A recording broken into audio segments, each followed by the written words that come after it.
नमस्कार. Don memory लेन या मालिकेचा हा 44वा भाग. आयुष्यातल्या पंक्च्युअलिटीच्या आठवणी सांगा. पंक्च्युअलिटी म्हणजे वेळेतलं काम वेळेत करणे किंवा वेळ पाळणे. आपल्याकडे नेहमी म्हणतो आपण की आपलं भारतीय लोक वेळेच्या बाबतीत फार सुस्त आहेत. इंडियन स्टँडर्ड टाईम म्हणजे जेव्हा आपण येऊ ती वेळ खरी असत. तर मला ही शिकवण आमच्या वडिलांच्याकडनं मिळाली. अर्थात वडील माझे फारच स्ट्रिक्ट होते. भाऊ काका म्हणायचो मी त्यांना. त्यांचं म्हणणं असायचं की 6 वाजताची वेळ आहे म्हणजे 5:60. 5:61 नाही, 6:01 नाही. आणि त्या आयुष्यात अतिशय पर्टिक्युलर असायचे. त्यांचा दिनक्रम आखीव असायचा. पहाटे ते 3:30-4 वाजता उठायचे. अंघोळ वगैरे करून थोडंसं त्यांचं आध्यात्मिक वाचन असायचं आणि बरोबर 4:15 वाजता डोंगरावरती अजिंक्यतावरती फिरायला जायचे. किल्ल्यापर्यंत जाऊन परत यायचे. ते बरोबर 6ला 2-5 कमी असताना घरी यायचे. 6च्या बातम्या ऐकायला वडील भाऊ हजर नाहीत असं कधी झालं नाही. नंतर मग दिवसाची कामं 7 वाजता त्यांचे असिस्टंट यायचे. अमुक करून अमुक वाजता इथे जायचं. म्हणजे 11 वाजता म्हणजे त्यांना बयाबापू म्हणायचे बाहेरचे लोक. 11 वाजता बयाबापू अमुक ठिकाणी असणार आम्ही असणार. अर्कशाळेत 10:30 वाजता, 11 वाजता ट्रस्टी कंपनीत, 12 वाजता समरसदनमध्ये. असं त्यांचं इतकं आखीव असायचं. आणि त्यांना समोरच्यांनी तशीच वेळ पाळावी असा त्यांचा आग्रह असायचा. आणि ती नाही पाळली की त्यांचा भयंकर संताप व्हायचा. म्हणजे त्यांचे अनेक मित्र जे होते ते अतिशय जवळचे मित्र अनंतराव कुलकर्णी. आणि बरेचदा तेव्हा पुण्यालाही कामाला ते जात असत. आणि बरोबर कोणीतरी असे काय काम असलं चला बरोबर असं म्हणायची इथं प्रथाच होती. मी गाडी घेऊन चालत असतं तर या म्हणून. तर मला असं आठवतं की ते सांगितलं अनंतरावला की अनंतराव कुलकर्णी देशस्थ आमच्यात ब्राह्मणांच्यात. कोकणस्थ जरा फार पर्टिक्युलर आणि देशस्थ जरा ऐसपैस असे म्हटलं जातं. म्हणजे वेळेच्या बाबतीत जरा आम्ही पर्टिक्युलर आहे असं किंवा अनेक ते गुण अवगुण दोन्हीचे आहेतच. ते त्या चेष्टा मस्करी चालतात.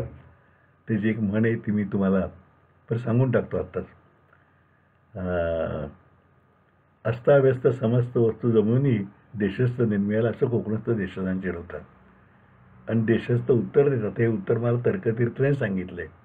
म्हणजे अरे तुम्हाला कोकणस्थांच्यावरती उलटी म्हण आहे की स्वस्तात स्वस्त वस्तू मिळूनही कोकणस्थ निर्मिळाला.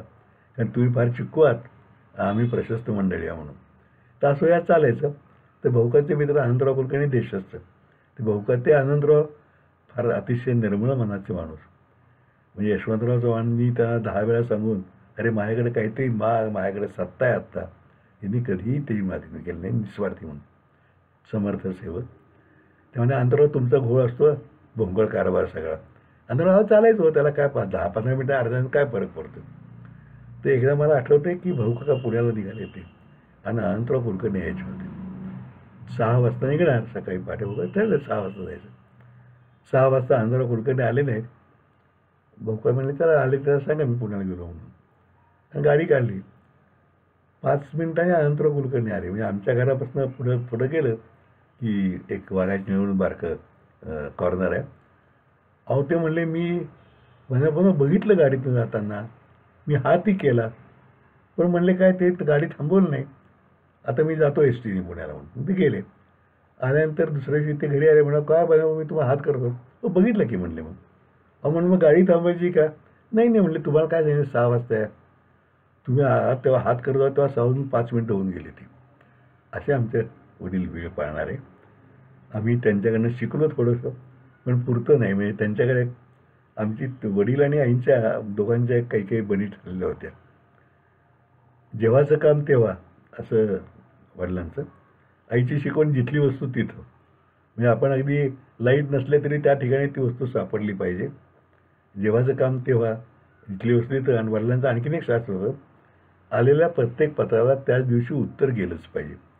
तेव्हा अर्थात फोन बिन फार कमी करायचे लोक. मोबाईल नव्हतेच. लँडलाईन होते तेही कमीच होते. परगाव इथं कॉल बुक करायला लागायचा. पण पोस्टाची सेवा उत्तम असायची.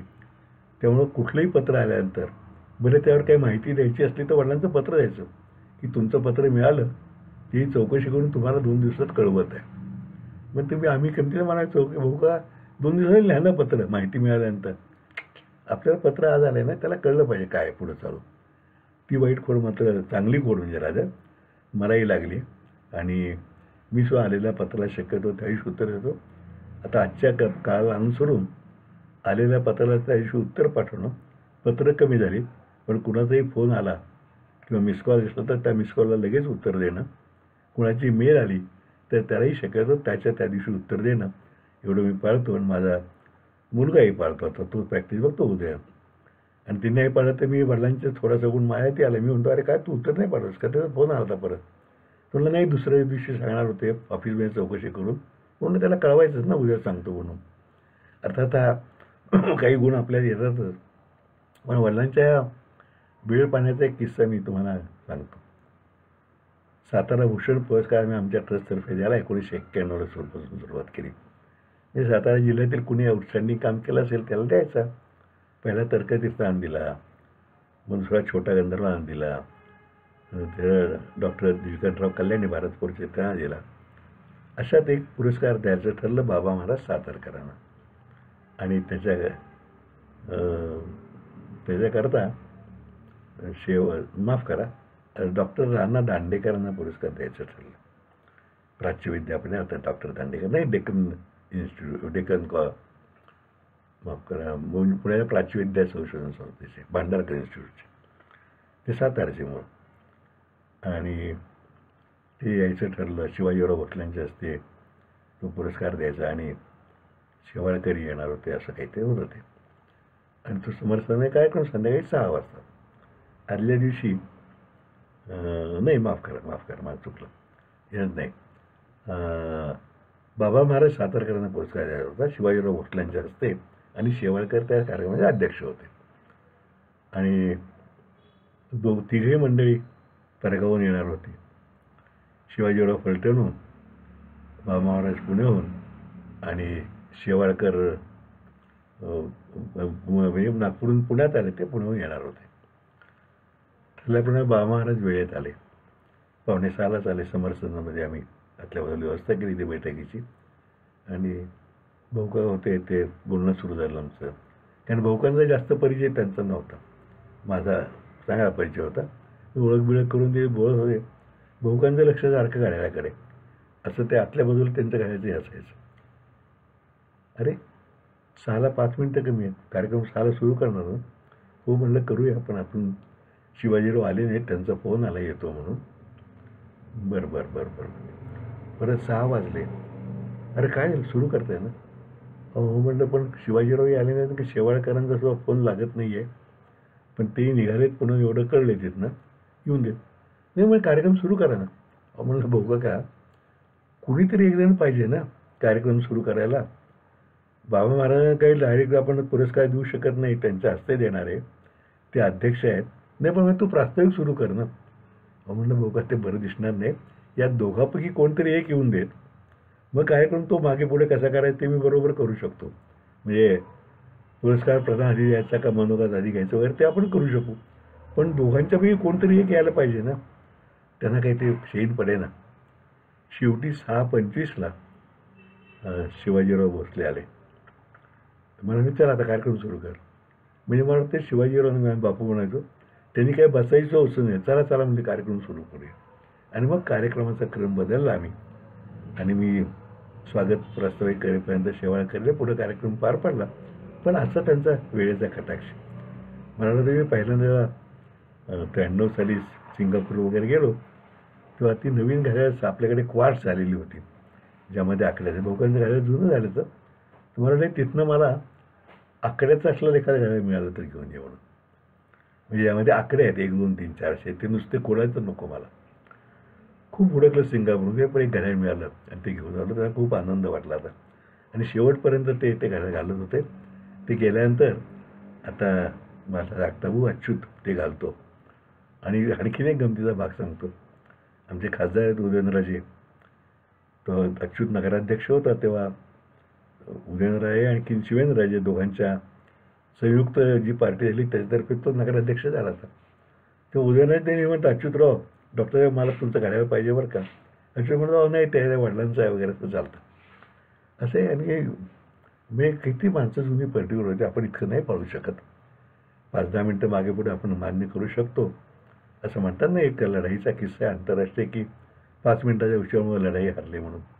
अशी या जुन्या लोकांची श्रद्धा होती. आणखीन एक गोष्ट सांगतो, वडिलांची आणखीन थांबतो. असं एकदा पुण्याला मी इन्कम टॅक्सच्या कामाला गेलो होतो आणि नॉर्मली 8 वाजेपर्यंत परत येणार हे नेहमीचं रुटीन होतं. आणि त्याप्रमाणे मी पुण्यातनं निघायचं ठरवलं. तेवढा एक मित्र भेटला. तो म्हणाला, आता कुठे जातोयस आता? आपण जेवायला जाऊ, जेवण करून जा मग. मग मी कुठल्या तरी हॉटेलमध्ये जेवायला गेलो. जेवेपर्यंत उशीर लागला. मी 6ला मी निघणार, ते जाऊया करत हॉटेल जेवण होईपर्यंत जवळजवळ 8:30 वाजले. 8:30ला ट्रॅफिकमधनं बाहेर पुण्यात पडेपर्यंत आणि पुढं सातारला येईपर्यंत जवळजवळ 11:45 वाजले.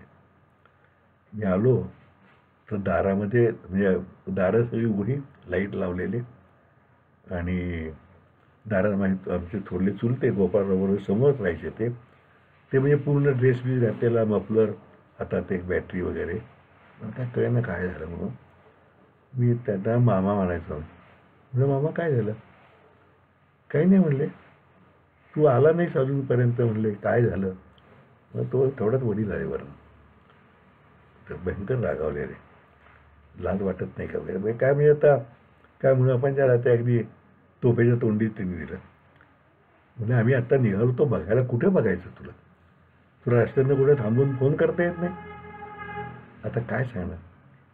काहीतरी थोप सांगितलं. मी असं सांगितलं की शिरवळजवळ आलो, झाड पडलं तर त्यामुळं रस्ता ब्लॉक होता.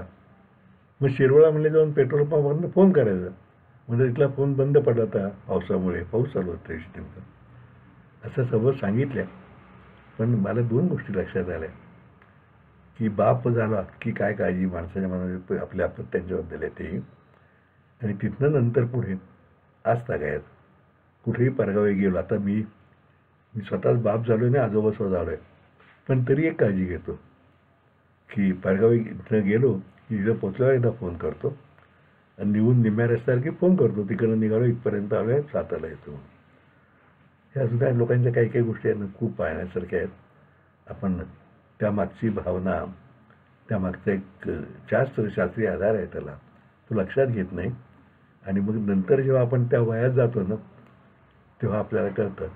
थोडक्यात असं म्हणतात ना की शहाणपण थोडं उशिराच येतं, तसंच ही गोष्ट आहे. तर त्यामुळे एक 3 गोष्टी फक्त बरंच सांगतो, हा भाग संपवतो. जेव्हाचं काम तेव्हा, जिथली वस्तू तिथं, आणि आलेल्या पत्राला आजच्या आज आलेल्या पत्राला आजच्या आजच उत्तर गेलं पाहिजे. मग तो पत्र असो, मिसकॉल असो, मेल असो, काही ही तत्त्व आयुष्यात जर पाळली तर खूप काहीतरी साध्य होण्यासारखं आहे असं मला वाटतं. आज इथेच थांबूया. उद्या काहीतरी नवीन विषय. तोपर्यंत नमस्कार.